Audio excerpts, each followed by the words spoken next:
কিন্তু এখন এখন মনে হচ্ছে যে আমাদেরকে আর কেউ আটকাতে পারবে না। নেইমার ছাড়া আসলে ব্রাজিলের খেলা কেমন দেখলেন? নেইমার ছাড়া এখন নেইমার আর লাগে না, নেইমার ছাড়ে আমরা ব্রাজিল উপভোগ করতে পারবো, কোনো সমস্যা নেই। নেইমার তো বাইরে, নেইমার ছাড়ে আমরা ফার্স্টে আছি। ব্রাজিলের বিপক্ষে জাপান কেমন টিম ছিল? ওটা তো অনেক ভালো হয়েছিল, প্রথমে একটু হার্ড ছিল, কিন্তু মানে কি বলবো, প্রথমে জাপানে অনেক ইয়ে করছে, কিন্তু এখন এখন আর শেষ পর্যন্ত আর ব্রাজিল আটকে দিয়ে পারে না, ব্রাজিলে ফার্স্ট হয়ে গেছে। ব্রাজিলের বিপক্ষে জাপানের বিপক্ষে যদি আজ আর্জেন্টিনার খেলা থাকতো কেমন হতো?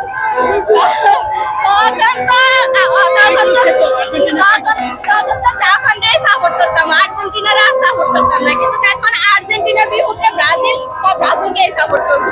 আর্জেন্টিনার কয় গোল খেত জাপানের কাছে? জাপানের কাছে আর্জেন্টিনা কয় গোল খেত? সেটা তো এখন বলতে পারবো না, সেটা যখন খেলা হবে তখন বলতে পারবো।